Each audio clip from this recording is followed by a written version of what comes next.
Today's guest is a gentleman that helps the CEOs and the founders, advisors to see what they don't always see. And in fact, he's written a book and it's called Blindspots.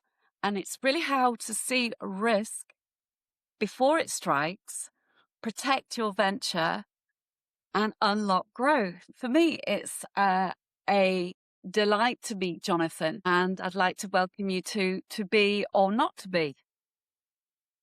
Well, it's great to be here, Allison, and always enjoy our chats, and always look forward to the interesting and exciting things you talk about with all your guests. So we get to, I, I get to live the experience myself now. So yeah, thank you. absolutely. I think we'll start with the obvious. This is one of the reasons I wanted to speak to you is because it really resonates. But that's because I'm looking back at a career. I'm not launching a career. So much in here is relevant. So if we begin with the obvious, can you tell me how you define a blind spot? So I'll tell you what I don't think a blind spot is, and then I'll tell you what I think a blind spot is. Look, Mhm. a blind spot is not a mistake. It's not an oversight because both of those imply you missed something. A blind spot is something different. A blind spot is the information is perfectly perceivable. It's right there on the page in the document you have already read. But a blind spot is psychological, not perceptual, right? It's not that you can't see the thing.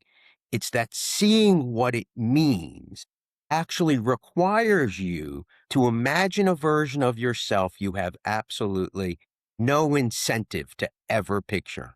So you can read the words, but you don't read the consequence.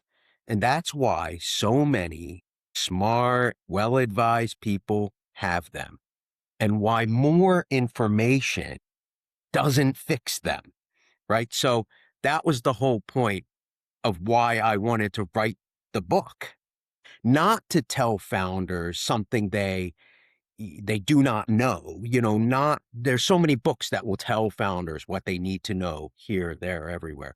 But I wanted to help them see the risk, as you said, before it strikes, while there's still time to do something about it. What it leads to so many questions, one of which is like, do we all have blind spots or do we create them? How do you see that psychological aspect within those blind spots? I guess one way to think about it, I think, yes, all people have blind spots, of course. A lot of people will ask me, because I spend so much time talking to founders and entrepreneurs, they'll say to me, well, why do so many founders have these blind spots? They're all very smart people. They're all building these incredible businesses. How is it that so many founders have them? And what I say is it comes down to three things, actually. Three things that all compound for founders in particular. And so maybe that'll be a good place to start. The Yeah. first is the whole idea of gratitude. And I think that, if we think back to your own career, think back to going out and raising capital for every founder, we've all gone through the same experience. You have this brilliant idea. You want to see people that will support your idea. You will go into those rooms and you will pitch and pitch and pitch, and you will know within seconds that that room doesn't get it, or this room does get it, but they're capital constrained and they won't invest. Ultimately, when somebody does put money behind you, you are so grateful that that has happened, that somebody has believed in you when nobody else did. That actually, it in a way, I say gratitude is an anesthetic. It dulls your ability to ask questions. It makes you raising concerns feel like ingratitude. And the last thing people are going to do in that moment of gratitude is ask for protections they hope they'll never need. That's the first reason I say gratitude. I call it the gratitude Yeah. trap. The second reason is what I call the intelligence paradox. It's this whole idea, and I frankly suffered from this myself. People believe they're smart, they have great advisors, this will never happen to them, right? It's the idea that if you have intelligence, it breeds overconfidence in your ability to explain away Yeah. issues, right? Which happens all the time. And then, of course, there's the third thing, which I call it institutional asymmetry, which has been the idea that for first time founders in particular, or second time founders, how many times have they done it? One or two. Whereas the investors who they're taking money from have done it, what, hundreds of No. times? So the way I think about it is founders have optimism, whereas investors have playbooks. And it's not really a fair battle, really. But those are really the three reasons why I think people have blind spots, particularly when it comes to founders and entrepreneurs. It's much easier to see the relevance of this book because it's almost, to me, this is the book of hindsight given to somebody before they start. Mm. Well, the thing is, all of these people that are starting businesses are unbelievably intelligent. They're really good at the operational sides of their businesses. They understand who they're selling to. They understand the business that they're building. They understand the product, all of the channels that they would have talked about and learned about in business school, all of those operational things. The challenge, and this is the reason that so many people get caught out, is that the greatest risks to businesses aren't in those operational sides that these incredible founders are so great at figuring out and handling. It's found inside the structures of the businesses themselves. That's where the vulnerabilities ultimately exist. And they exist primarily because most people will read the documents and ask, what does it say? What people don't do is read the documents and say, how how does this what not what does it say, but rather what does it do under pressure to me in my seat? That is the question. And frankly, what this is not about information, it's about interpretation. And that's the real crux of all of this. And I guess it cuts across industries. I was thinking about this. The issues of governance and structure and risk are industry agnostic. Yeah. It doesn't matter if No. you're AI, you're a DeFi, it doesn't matter Right. what and in some cases it'll only enhance the challenges that exists, right? Multiple layers of structure mean multiple places where the same vulnerabilities could exist. So Yeah. there's a lot to unpack and a lot to talk about in these Yeah. themes. Yeah, absolutely. So it sort of cognitively brings me to the sort of the prevention or cure. The book itself has a framework. The blind spots framework. Can you give a sort of an idea? I know, I keep coming back to it because I've read it, and I can cite instances where I've spoken to the CEO. I think we have a consequence to these actions, and I consider that to be sort of part of the framework in here. So, without giving the book away, because I want people to read it, how do you explain the framework that people can work to? Well, it's interesting. The book itself, as you know, is a series of 18 lessons drawn from experience. In going back over those 18 lessons, I saw they kept pointing to the same small set of questions. So that's how I look at it now, that there are 5 questions that each founder needs to consider. And that's kind of the framework that's grown out of it. And I think these are the 5 questions I would want each founder to ask themselves about their situation, but not looking at their situation with, unicorn and rainbows. I want them to look at their situation, assuming pressure has applied. The first of those 5 is the topic of control, right? Who decides when there's a disagreement? This is the whole idea. It's not just the CEO, right? That it could be You could own 60% of your business, but still be blocked by somebody who has a veto right at 15%. So it's it's ultimately about figuring out before you sign who makes decisions over the things you actually care about. So control. Yeah. The second I call participation. It's the whole idea of, will I still matter here? So the relevance to your business is something very different than the ownership. When you think about it, you could own equity in a business. You could then have a board seat, but maybe you lose your board seat. Well, maybe then you lose your executive role.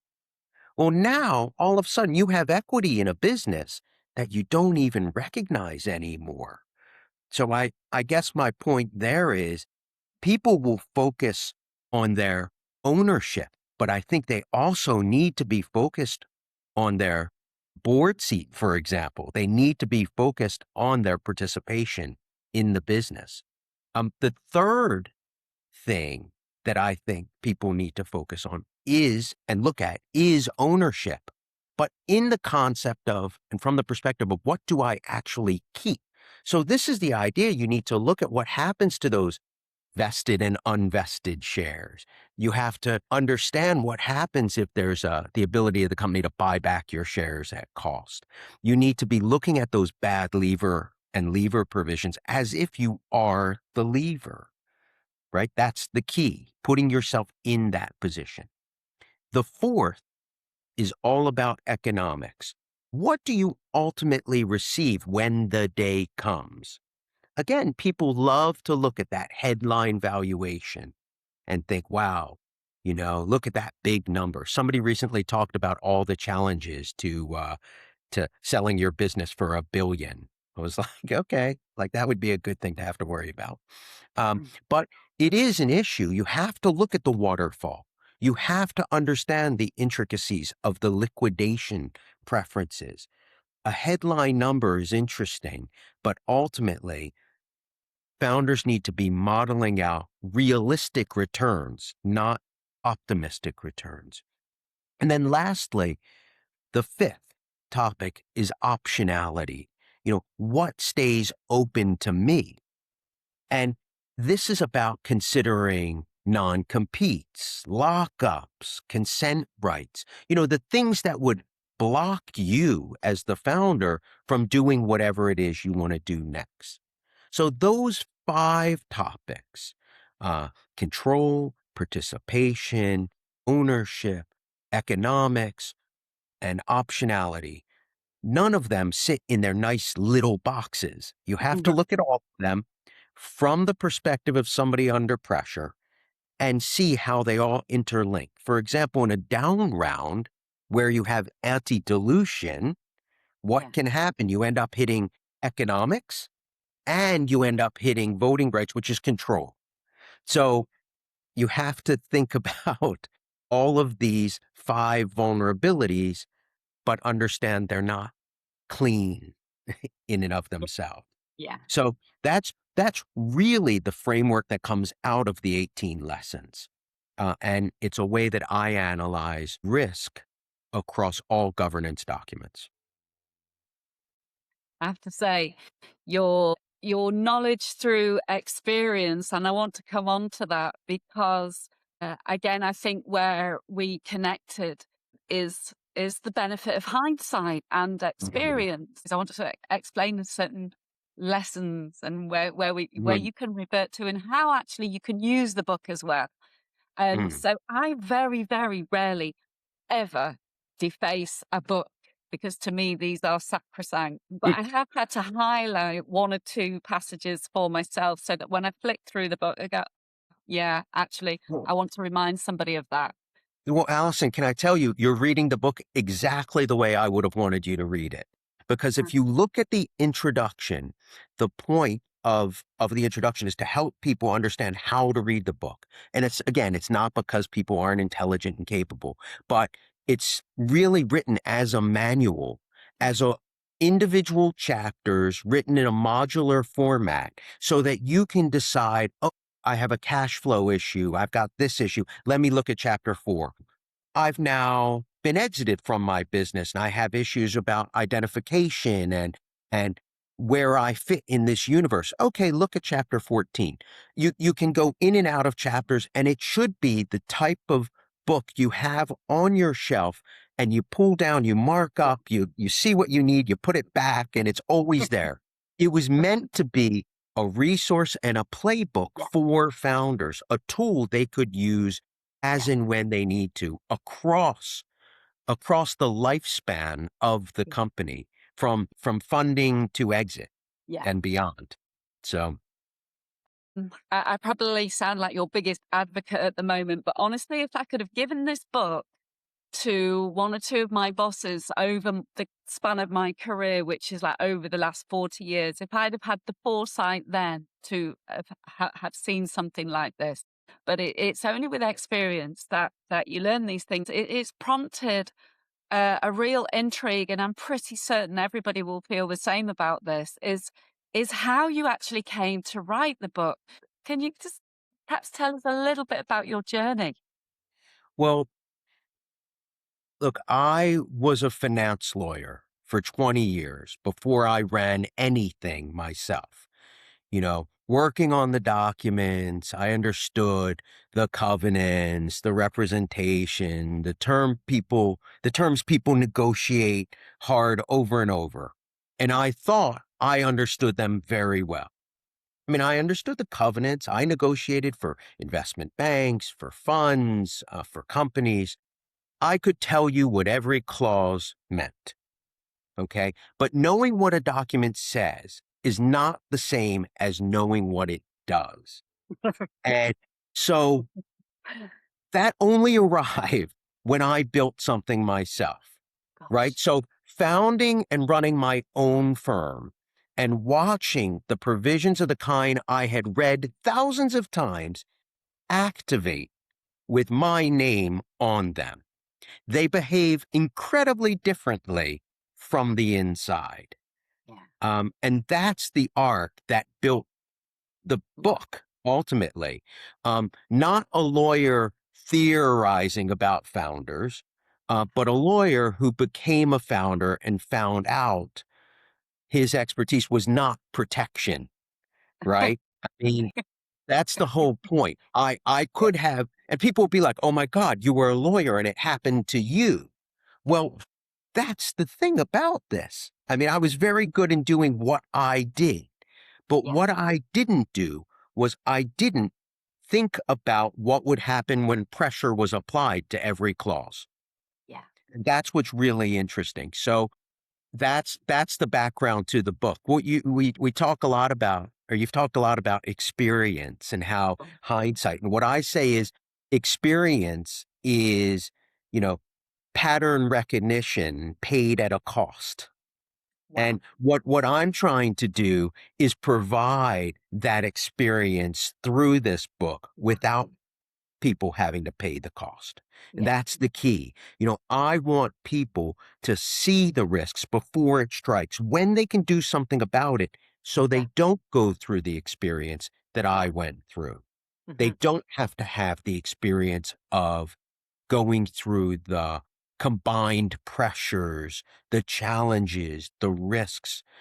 If you're focused on these things once you're in them, it's Yeah. way too late. It's too late. Yeah. You're surviving, right? You're negotiating with the documents. Yeah. You're doing everything you can to exist. You're not thinking clearly.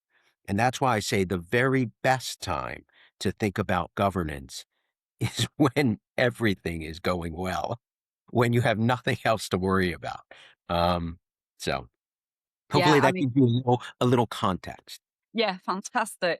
And it actually again brings me to a part in the book which is, I don't want to give secrets away, but you build it in. And like you say, if when things are going well, it's so easy for people to ride that wave on the way up and nothing's going wrong. But if you build it in at the beginning, then you feel Mm. so much more confident. So my question to you is, I mean, since its launch and since you have received feedback, what have you learned from from the experience? It's a really good question. Um, One of the reasons I wrote the book was I was working with a lot of founders and entrepreneurs, and I would tell them my story. And they would say back to me, they would say, the same thing happened to me, different industries, different businesses. Yeah. I I ended up talking to one entrepreneur who said to me, John, everybody knows the garage to IPO story. Nobody tells you about the risks along the way. And it Mm. was like one of these light bulb moments where I was like, wow, I could write that book. And for me, I started to do what I know how to do. I was researching, I was talking to founders, I was meeting with investors, I was extracting these lessons. I was blown away by the amount of times when I realized this whole statistic, you would have read it in the book, that 55.6% of all venture-backed CEOs are replaced within 4 years. Not Inspiring. because their businesses failed, No. but because the structures allowed it. Yeah. People will say, well, is it only is it only failing businesses where this happens? Well, nobody's trying to take over businesses that aren't good. This happens because businesses are exciting, because businesses are successful, because they are doing something that other businesses haven't done. Um, Success breeds its own blind spots. I remember I said somewhere in the book, after years of doing what I did and sitting and being a CEO, I felt untouchable. Hmm. And yet I was hardly untouchable. Yeah. Again, structure's agnostic to what I think. It's one of the reasons why I love the book so much. And it did astound me when I read the figure, but but at the same time, I wasn't shocked Mm. that because the systems sometimes are set up. Okay, here's a really simple analogy.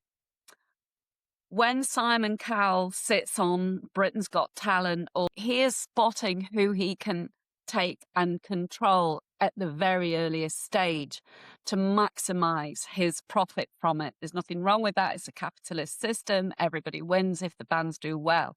But if those bands knew what was happening in the system, there would be times when they wouldn't feel out of control, or they would have learned from the benefit of their blind spots. They would have learned something. So to me, using the analogies that people recognize, um, it that 4 year limit for over half the founders, and they're out or they're sidelined, is again something that probably not a lot of startups even know about. So yeah, so there's lots of nuggets in the book that I thoroughly enjoyed learning from it, or revisiting almost, where I could cite examples of my own career. It's a really good example that you gave. I think that what's interesting, I mean, you keep pointing it out, and it's true that people that have been through these experiences will read the book and it will resonate. And it'll be the things they will say, I wish that I had this book before. And then they're going to people. I've been really fortunate because the book covers the whole lifespan. Yeah. I've been able to talk to students that are just exiting school. I've been able to talk to business leaders that are building businesses, but I've also been able to talk to people who have successfully exited their businesses and are now looking at their next challenges. Yeah. And it's really interesting having those conversations at every level. I talk about these things that are frankly a bit scary because I'm raising issues that people have not really thought about. But the really good news in all of this is that if people take the steps that I talk about in the book, if people ask the questions that I'm really hopeful they will start asking, uh, they will start to build in protections from the beginning that will allow them to grow their businesses more boldly. And that to me is ultimately what this is all about. Um, yeah. Yeah, superb. So I am going to link the information where people can find you. And I know that you are active on LinkedIn and on Substack. And of course, I will put a link in to the book, but I don't want to let you go without trying something that slightly experimental on this podcast for me. So I want to see how it goes. And it's a quick fire round. And that's just simply your intuition over the questions that I ask. I am just going to start and I'm going to fire it at you and let's see where we go with it. Are you ready? I'm slightly terrified, but okay, let's see what happens. Just tell me instinctively, which one would you choose? Founder or investor? Well, I'm very pro founder at the moment. Okay, great. Growth or stability? I believe in growth. Risk or opportunity? Uh, Opportunity always. Experience or data? A great question. I mean, definitely experience. Okay. Prevention or cure? Oh, prevention. Governance or culture? Governance. Okay. Confidence or curiosity? Really good question again. I've got to lead with confidence. Okay. I think I'm going to get onto technology subjects here. AI or human judgment? Is neither an option? I honestly think you need both. Okay, great. Yeah, yeah. I mean, they're up for debate anyway, but okay. Book or podcast? Again, they go together. You Yeah, can't have one without the other. yeah, yeah. Okay. Uh, are you an early bird or a night owl? Early bird. Okay. City or countryside? Mm, I've got to go with city. That might Suit not be or where my heart is. I live, so I've got to go yeah, with. yeah. Okay. Suit or jeans? Wow, that's an evolution of me. It's Wow. definitely jeans. It's Wow. jeans. Fantastic. Okay. I'm gonna do one more question. Let me think. I'm thinking of the future. Optimist or realist? Hmm. I am an optimist. I think I have to be an optimist. Yeah. Okay. I I think am. that's why we connect. Build or protect? I don't believe those are opposites. I believe they're the same. Okay. I think you can build more boldly by protecting. Okay. And there is one final one. I can't resist now. Blind spots or hindsight? Hmm. I think the point is to see your blind spots. And the book itself allows people to have the benefit of hindsight, which is really the best combination. I was hoping you would say that. Because that's exactly how I view the book. I see where we are inherently built with blind spots and we also create them during that journey. But if we're aware that they're there, we've got a roadmap here in this book. So that's exactly why I wanted to speak to you today, John, and to say thank you so much for taking the time to explain a little bit more about where we're going as well and how we can create a safer pathway if we choose to read the book. I really appreciate the time to speak with you, Allison. I think these are topics that to me I'm passionate about. I believe it's my life's mission now to help protect founders, but also to have really thoughtful discussions with investors because there is no downside for founders being more aware of the positions they're in, and it will make for a much better relationship between founders and investors. And that's my goal. So thank you for having me and giving me the opportunity to talk about these topics. Thank you, Jonathan. Thank you so much. Thank you for listening. This was To Be or Not to Be, from blockchain to Bitcoin and everything in between. If you enjoyed this episode, please subscribe and comment. We would love to hear your feedback and make this podcast better by answering your questions.